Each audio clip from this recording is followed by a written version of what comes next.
현장에서 들려오는 소리로 봤을 때는 정자일로나 지금 당장 계산이 가능하거든요. 기대감이 좀 형성되고 있는 것 같습니다. 결국에는 최종적으로 중요한 거는 이 정부에서 88 대책을 비롯해서 1기 신도시와 이 노후도시 재건축을 통해서 공급을 확대하겠다고 지속해서 발표하고 있습니다. 1기 신도시 선도지구는 분당 8,000호, 일산 6,000호, 평촌과 중동 4,000호 플러스 알파의 범위에서 정하겠다고 했습니다. 그리고 올해 11월 선도지구를 지정하겠다고 발표했는데요. 어디가 선정이 될지 정말 많은 관심이 쏠리고 있습니다. 그리고 이번 달 선도지구 신청 기간입니다. 9월 23일부터 27일까지인데요. 영상이 올라갈 때쯤이면 신청이 어느 정도 마무리되었을 것 같습니다. 앞으로 분당 선도지구는 어떻게 될까요? 오늘은 분당 선도지구와 관련이 있는 업계 관계자분을 모셔보고 얘기 나누겠습니다. 안녕하세요. 안녕하세요. 1기 신도시와 관련해서 여러 가지 질문을 나눠볼 텐데, 우선 첫 번째로 이 카톡이나 인터넷상에서는 정말 서로 추진 잘하고 동의율도 높고 또 과열됐다라고 보고 있는데, 현장 분위기가 어떤지 자세하게 좀 얘기해 주시면 감사하겠습니다. 이게 실제로 분당을 지금 가면은 단지별로 현수막들이 엄청 걸려 있습니다. 그러니까 시공사든가 아니면 신탁사든가 아니면 다른 업체, 그리고 재건축 추진준비위원회들의 현수막이 다량으로 걸려 있는 걸 확인할 수 있는데, 그것만 봐도 이 단지들의 분위기가 굉장히 과열되어 있다는 걸 확인할 수 있고, 그리고 다른 이제 서울의 재건축 단지나 그런 곳에 비해서도 이쪽 단지들은 블로그나 아니면 뉴스나 이런 곳에도 활발히 나오다 보니까 모든 그 현장 사람들은 다들 재건축이 자기들이 열심히 하면은 될 수 있을 거라고 생각하는 분위기라서 지금 제일 우리나라에서 가장 핫한 곳이 분당이 아닐까 생각하고 있습니다. 어느 정도 윤곽이 나왔다고 보는 게 맞을까요? 아니면 정말 다른 아파트들도 기대감이 충분히 아직까지 사그라들지 않는 실정일지 그런 게 궁금한데요. 이거를 잘 생각해 봐야 되는 게, 결국에는 이 신도시 재건축을 위해서 법을 발의했죠. 특별법이라는 걸 발의를 했는데, 이게 단순하게 서울시나 어느 시청에서 이렇게 재건축을 추진하겠다고 하는 그런 계획안 이런 거를 발표하는 것보다 특별법을 발의했다는 거는 이곳에 대해서 단순히 잠깐의 단기간의 개발이 아니라 장기간의 개발을 염두에 두고 있다는 이제 정부의 뜻을 좀 알 수 있을 것 같고요. 그걸로 미뤄보아 지금 잠깐의 이게 재건축 붐이 아니라 좀 장기간의 재건축이 진행될 수 있다는 그런 기대감이 좀 형성되고 있는 것 같습니다. 현수막 보면 이제 사전 동의율과 또 본 동의율은 다르잖아요. 사전 동의율 현수막도 있고 또 본 동의율 현수막도 있는데, 그거를 좀 구분하는 게 우리가 좋겠죠. 그렇죠. 결국에는 선도지구를 지정하기 위해서는 본동의율이 중요하기 때문에 본동의율을 기준으로 이제 재건축 단지가 어떤 구역이 선도하고 있는지를 확인하는 게 중요하고요. 결국에는 어디든 그렇지만 사전 동의율이라는 것 자체는 지금 현황을 파악하기 위한 추진 준비의 준비라고 할 수 있고, 그걸 통해서 어느 정도 많이 됐다고 홍보를 하게 되면은 추진준비위원회나 다른 업체들이 다른 이제 원래 좀 큰 기대감이 없거나 아니면 관심이 없던 주민들을 이끌어 모을 수 있는 그런 홍보 효과가 되기 때문에 그것도 중요하다고 볼 수는 있으나, 결국에는 최종적으로 중요한 거는 본동의율이다. 근데 이제 마지막에 한 5%에서 10%가량의 이 반대파 아니면 관심이 없으신 분들을 어쨌든 추진위원회에서 설득하는 게 중요할 텐데, 이 추진준비위원회에서 어떤 식으로 설득을 하는 과정을 거치는지 궁금합니다. 개인적인 의견이지만 정비구역 지정이나 아니면 조합 설립 인가에 대해서도 계속해서 받아야 되는 요건인데, 그럴 때마다 비대위가 생기거나 아니면 반대파가 생기면은 그때부터는 추진위는 크게 두 가지 선택을 할 수 있습니다. 그 반대파들을 최대한 소규모로 밀어넣고 동의하는 사람들을 위주로 진행을 하던가, 아니면은 나중에 생길 문제를 방지하기 위해서 그분들을 최대한 설득하기 위해서 반대파를 위한 설명회를 열던가 아니면 반대파를 위한 개개인 면담을 진행하던가 이런 식으로 진행을 할 텐데, 아마 다른 분당에 있는 단지들도 이렇게 진행을 하지 않을까 좀 생각을 하고 있습니다. 근데 비대위가 결성됐다는 게 사실 앞으로 좀 진행되기 힘들 수 있는 확률이 높겠네요, 아무래도. 비대위가 처음에는 작을지 몰라도 이게 재건축 사업이라는 것 자체가 거의 길면 15년, 짧게는 7, 8년까지도 가기 때문에 중간중간에 총회를 한다거나 아니면은 다른 동의를 받아야 된다거나 할 때 비대위가 점점 몸집이 커지게 된다면은 처음에는 문제없이 진행되다가도 나중에 막힐 수가 있거든요. 그래서 처음부터 그런 거에 대한 관리가 제일 중요하다고 볼 수 있습니다. 특히 단지가 크다 보니까 몇천 세대가 되다 보니까 모든 주민분들이 그거에 대해 동의를 할 수는 없는 부분이고, 어떤 단지에 대한 부분에서는 아예 재건축 자체를 반대하는 분들도 계실 거고, 그게 아니면은 지금 재건축 추진하는 그 방식 자체를 반대하는 분들도 계실 거고, 그런 식으로 소규모적인 비대위는 어느 정도 존재하고 있다고 저는 보고 있고, 신탁사와 대부분 MOU를 체결해서 지정을 위해 같이 달리고 있는데, 여기서 신탁사가 하는 역할과 신탁사가 과연 이 사업에서 필요할지에 대한 얘기를 나누고 싶습니다. 일단은 첫 번째로 선도지구에 대한 그 가점에 신탁 방식으로 인한 배점 2점이 있어서 그거를 노리고 일단은 신탁 방식을 추진하는 세력도 많을 거고, 그리고 신탁 방식이 지금 2016년에 법이 개정된 이후로 꽤 활발하게 진행되고 있지 않습니까? 그러다 보니까 이 신탁 방식을 통해서 더 빨리 전문적으로 인허가청이나 아니면은 다른 협력업체 통솔이나 아니면 재건축 추진에 대해서 좀 더 노하우를 얻고자 해서 진행하는 것 때문에 신탁 방식을 선호하는 게 덜어 있는 것 같고요. 그 외적으로는 결국에는 과거 재건축 재개발은 어느 정도 비리도 좀 있었고 그걸로 인해서 뭐 형사처벌 받은 뉴스도 많이 나왔고 또한 너무 장기간 지연되는 경우도 많았죠. 시공사와의 이제 분쟁 또는 이제 조합 내부 비대위 간의 분쟁 때문에 장기간 지연되는 경우가 많았는데 그거에 대해서 조금 피곤함을 느끼고 시민의식도 좀 높아지다 보니까 좀 더 투명하고 이런 거에 대해서 좀 원하게 됐고 그것 때문에 이제 금융감독원의 밑에서 정식적으로 이제 정비사업을 수행할 수 있는 신탁 방식을 좀 선호하게 되는 게 아닌가 생각하고 있습니다. 혹시 예상하는 선도지구가 있으실지 한번 말씀해 주시면 감사하겠습니다.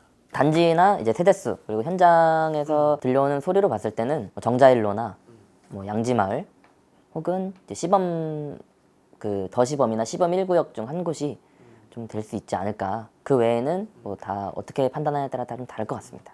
선도지구를 신청하는 여러 단지들 중에 이미 주민 동의율은 크게 많이 변별력이 없어졌다고 저는 봅니다. 왜냐면은 이제 곧 있으면은 선도지구 신청이 마감될 텐데 그 마감되는 기준에 따라서는 90% 초중반의 동의율은 대부분 달성을 했다고 저는 생각을 하고 있고 그 외에 점수를 많이 받을 수 있는 곳이 4번 정비사업 추진의 파급 효과나 도시기능 활성화 필요성인데 결국에는 주택단지 수가 많거나 세대수가 많은 단지들이 이제 그 4번의 19점을 다 가져갈 수 있는 것이고 그 외에 3번의 도시기능 활성화 필요성은 단지들이 어떻게 선택하느냐에 따라 달린 거기 때문에 이거는 어느 정도 점수 차이는 크지 않을 거라고 저는 보고요. 결국에는 인허가청에서 이걸 어떻게 판단하는지에 따라서 결정이 될 것 같습니다. 대표적인 곳이네요, 사실. 좀 많이 얘기 나온 곳이네요. 아, 그렇죠, 그렇죠. 그럼 정자일로, 양지마을, 시범단지 중에 하나 이렇게 보면 될까요? 왜냐면 이제 세대수나 단지수에서 큰 가점을 받을 수 있는 곳이라고 생각을 하기 때문에 저는 그렇게 보고 있습니다. 네, 결국엔 뭐 객관적으로 평가표에 이제 점수를 매겨 봤을 때 한 매겨 보면은 지금 이제 주민 동의 여부는 거의 비슷하겠죠. 일단 60점 다 깔고 가고 예. 이제 2번 같은 경우에도 점수가 낮을 뿐더러 그리고 거의 비슷한 이제 환경이지 않습니까? 예, 거의 1, 2년 텀으로 다들 지어졌고 비슷하게 지어졌기 때문에 그러면 결국 이제 3번 아니면 4번 이 둘 중에서 차이가 날 텐데 그중에 점수가 큰 게 4번 19점의 세대수와 단지수 거기에 맞춰서 답변을 주신 거죠. 네, 맞습니다. 그리고 세 곳 모두 이제 신탁 방식을 대부분 추진하고 있으니까 이것도 비슷할 거고 추가적으로 좀 여쭤보면 3번의 도시기능 활성화 필요성에 대해서 되게 말이 많습니다. 정말 준비할 것도 너무나 많고 예를 들면은 뭐 이주대책 지원 여부 뭐 인근 근린상업지역을 포함해서 계획하는 구역 정형화 오랜 수명을 가질 수 있도록 이제 높은 공사비가 투입될 수밖에 없는 이 장수명 주택 건설 그리고 또 공공기업까지 이 모든 것을 서류로 다 준비를 해야 되는 거잖아요. 그렇죠. 그래서 이런 거를 다 준비를 하는 게 어쨌든 추진위원회에서도 불만 사항들이 좀 있을 것 같아요. 이게 결국에는 구역 정형화 항목이나 소규모 단지 결합 항목은 가능한 단지가 있고 불가능한 단지가 있어요. 그러다 보니까 할 수 있는 단지는 이주대책 지원을 하던가 이제 장수명 주택 인증을 하던가 공공기업 추가 제공인데 여기서 이걸 잘 보시면은 다 점수대가 낮다가 공공기업 추가 제공에 6점이 있잖아요. 이거는 단순히 점수로만 볼 게 아니라 정부에서 그만큼 이거에 대해서 큰 가점을 준다는 거고 이거를 많이 해왔다는 거는 객관적인 점수표를 넘어서서 어느 정도의 인센티브를 줄 수 있는 것이라고 저는 보거든요. 그래서 결국엔 공공기업 추가 제공 항목이 제일 중요한 부분이고 이주택 지원 여부의 임대주택 활보나 아니면은 장수명 주택 인증은 비용이 어느 정도 발생할지 아직 예상이 안 될 뿐더러 공공기업 추가 제공은 지금 당장 계산이 가능하거든요. 대신에 공공기업 추가 제공은 용적률이 아니라 부지 면적에 대한 퍼센트이기 때문에 이걸 5% 넘게 추가하다 보면은 사라질 수 있는 세대수가 수백 세대가 나올 수 있거든요. 그래서 이 부분에 대해서는 사실 많은 이제 단지 내에서도 조금 불만이 생길 수 있는 부분이죠.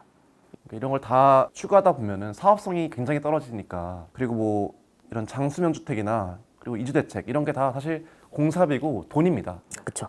건축계획 쪽은 뭐 필수적으로 한다고 쳐도 장수명 주택 인증 같은 경우에는 인허가가 진행되면서 어떻게 바뀔지도 모르는 내용이고 지금 당장 계산을 할 수 있는 거는 이주대책 부분의 임대주택 활성화나 아니면은 공공기업 추가 제공인데 이 두 개 부분으로 하여금 주민들의 분담금이 실제적으로 많이 늘어날 수 있는 부분이라서 이거에 대한 부분은 처음에 계산을 좀 잘 하고 진행을 해야 되는 부분이 아닐까. 당장에 뭐 선도지구가 되는 것도 중요하지만 결국에는 사업성을 따지는 게 제일 중요한 부분이기 때문에 이쪽 부분도 좀 고민을 해봐야 될 것 같습니다.